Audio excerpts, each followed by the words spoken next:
Selalu ada hikmah. Masih balik lagi dengan Pak RW inspiratif kita kali ini dan kita ambil hikmah lagi dari beliau ya. Pak RW, terus gimana nih? Kan kalau umur segini biasa masih suka nongkrong. Masih suka nongkrong juga sama teman-teman? Oh masih Pak. Masih.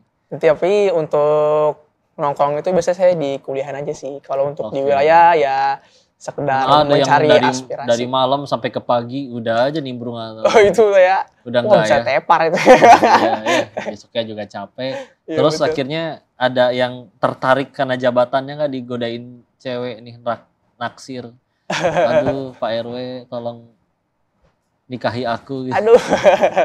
Mungkin kalau seperti itu mungkin ada ya Pak. Tapi lebih banyak ke ibu-ibu sih. Banyak yang suka menjodohkan. Nyariin mantu. Aduh, iya kadang iya saya nyengir aja kalau digituin sama ibu-ibu. Kalau kemana-mana Bu. Ya udah tenang aja ya.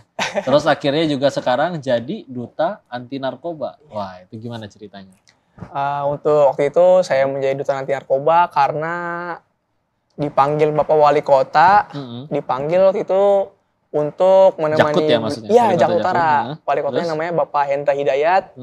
Memanggil saya dan Pak Wali Kota menyampaikan, ini yang Gen Z ini bisa nih menjadi kepanjangan tangan kita untuk meminimalisir narkoba di wilayah.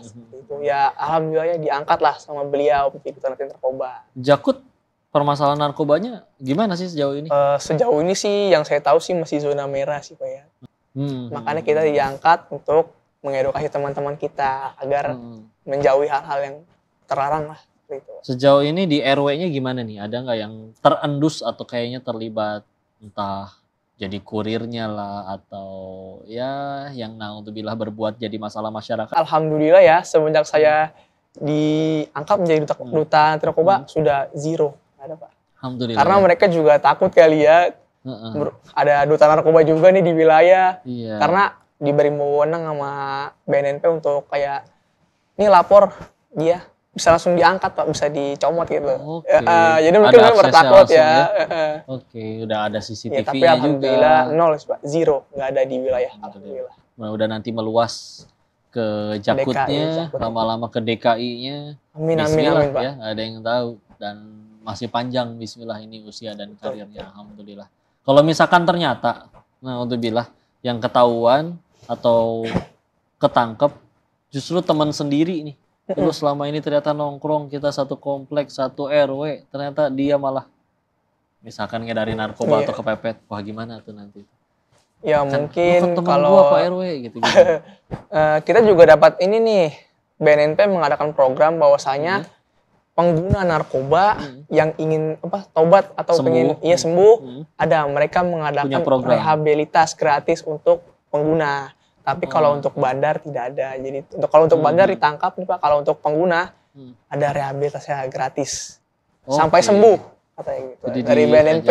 Cuman gimana tadi kalau ternyata dia malah kurir, malah bandarnya gitu. Ya mungkin mau dilaporin dia teman deket, mau enggak juga. Ya ini bukan naudzubillah. Ya, mungkin kalau dari profesional kan. Ya, kalau untuk narkoba ini saya harus profesional sih Pak. Betul, nggak mandang mau siapapun, mau pandang bulu, nggak ada. Naudzubillah. Ya. Kita tangkap aja kalau itu. Minta ini juga dong Pak RW, lihat ke layar motivasi ke pemuda-pemuda di luar sana yang bahkan belum tahu mau ngapain, uang jajan udah gede juga masih minta ke orang tua. Minta motivasi dikuatin nih untuk supaya berkarir dan berkarya dari masih muda. Silakan Pak RW. Oke, baik untuk teman-teman saya, Gen Z di luar sana, mungkin pesan dan motivasi saya yaitu ayolah coba masuk ke pengurusan, mulai berkreasi untuk wilayah dan bermanfaat untuk wilayah. Ayo kita terkenal akan hal positif, bukan hal negatifnya. Masya Allah. Jadi cara terbaik memperkenalkan diri itu dengan ilmu, takwa, dan prestasi. Betul. Daripada banyak omong, masjidnya bagus, gue donaturnya. Anak-anak pada soleh, gue gurunya. Gak usah banyak omong. Betul. Langsung aja pakai prestasi ya. Memang 10 sahabat yang dijamin surga oleh Rasulullah itu, 7 diantaranya umurnya di bawah 30. Dan 5 dari yang 7-nya itu umurnya di bawah 20. Jadi lihat ada orang-orang yang masih belasan tahun, tapi surganya sudah dijamin Allah dan Rasulnya. Dulu Muhammad Al-Fatih jadi sultan umur 22. Umur 15 sudah jadi wali kota. Muhammad Al-Fatih. Khalifah Harun ar-Rasyid itu jadi khalifah atau jadi presiden di zaman itu di umur 20. nikahnya umur 15 ya. Jadi memang mereka amat sangat menjaga diri dari dosa, bertakwa, ditolong Allah. Makanya mulai dari awal. Jazakallah khair. Makasih banyak. Terima kasih. Alhamdulillah. Terima kasih, Koko. Sukses terus. Siap. Kalau Amin, suatu amin. saat Luar jadi biasa. orang hebat, bismillah mudah-mudahan kita bisa kolaborasi lagi. Ya, Yang siap, penting terus jadi cahaya bagi umat. Makasih banyak Amin, Pak siap. RW. Terima Dan kasih itulah juga. hikmah kita di pertemuan kali ini. Jangan kemana-mana, kalau pengen hikmah-hikmah selanjutnya selalu saksikan.